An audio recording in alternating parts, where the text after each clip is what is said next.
Hello and welcome to the UK Asian. My name is Vijay Alice.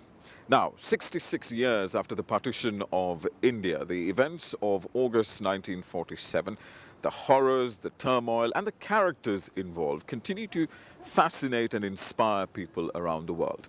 There have been countless books, films, and plays dissecting and analyzing the events of those fateful days. The latest is a play called Drawing the Line by the award-winning British playwright Howard Brenton.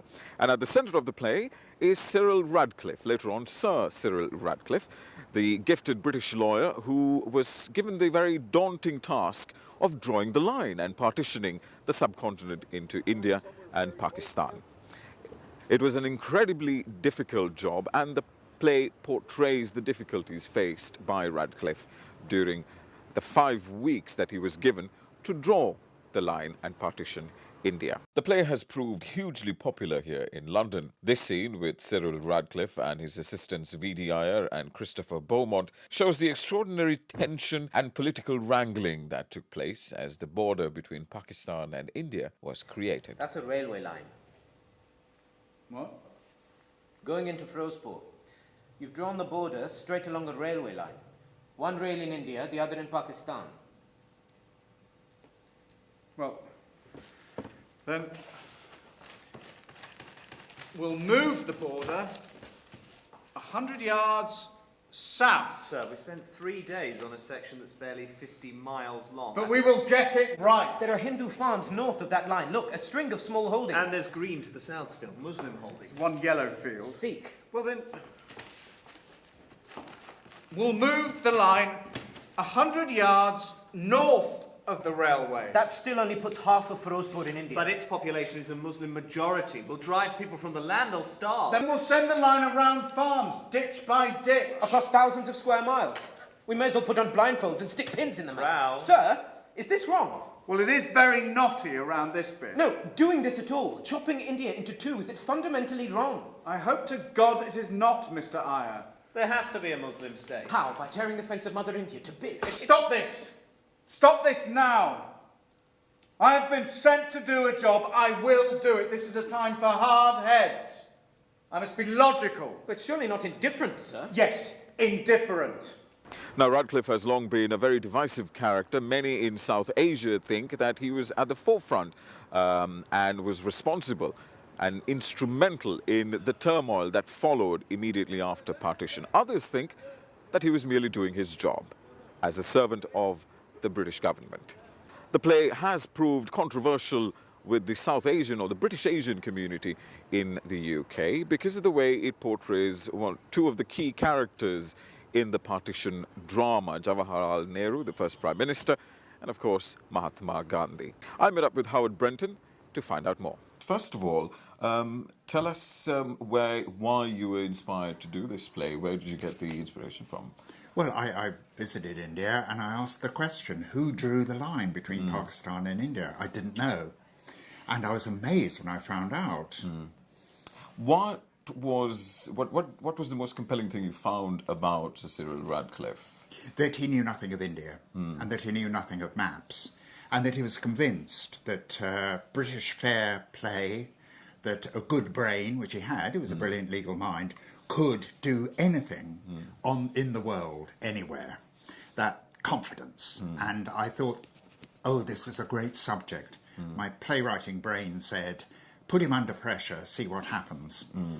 One of the great things about the play is the portrayal of this very intense emotional and moral turmoil that he goes through during the entire process. What did you draw on to portray that? I mean, was it his memoirs? What was it? It was a few simple facts about him. First, that he never spoke about the drawing a line. Had a long career, became a Privy Councillor, became a very eminent man, but he never said a word.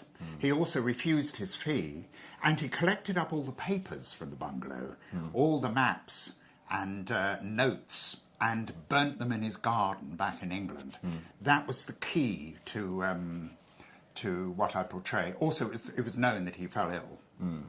And prior to actually developing the play, and then since the play has been running since the 3rd of December as well, have your opinions changed, or have you formulated a new opinion about what occurred in August 1947? I think it was always impossible because it was too late.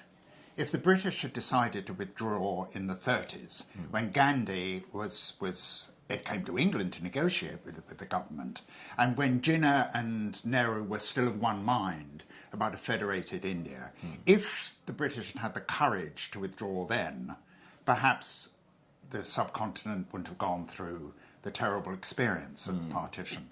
But that's a wretched one-if about history. And a what-if. A what-if. Yeah. But another aspect about the play that has also proved controversial, particularly within the British Asian community, is the portrayal of Gandhi and also the relationship between Edwina Mountbatten and Jawaharlal Nehru. Why were you moved to portray that so overtly? I know the romance has been spoken of for many years, but what was the need to portray it so overtly? Well, you can't stage scenes in which people perhaps sleep together. You have to make up your mind whether they had an affair or not. And as a dramatist, I thought, yes, they did. I mean, all reading what letters there are and the accounts of their lives and their own nature as human beings, I thought, oh yes, they had an affair. And the portrayal of Gandhi, Gandhi was a revolutionary. He had steel within him. And also his refusal to take part in the discussions about the border. And indeed, when, on the day of independence, he wasn't there. Showed a kind of strength, which I was interested in portraying, and saying, look, this was not the nice pacifist man, he was a pacifist, that the English think he was. He was a man of steel. And also, finally, it's an incredibly complex period of time and a period of history.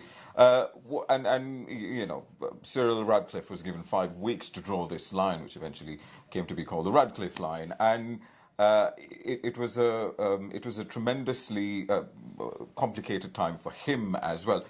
Was it complex for you developing the story, and was there any point, like Cyril Radcliffe, where you thought, oh, this is too much of an undertaking, this is too impossible to do and to portray accurately? Well, what I of course, I'm a white Briton, and it would be very difficult for me to write from a totally Asian perspective. So I followed Cyril Radcliffe into the miasma, really, on his coattails as a dramatist. I thought that's the way to do it. Also, the responsibility of my country and around partition, the legacy of it. I wanted to sort of dramatise, as much for a white audience as an Asian one.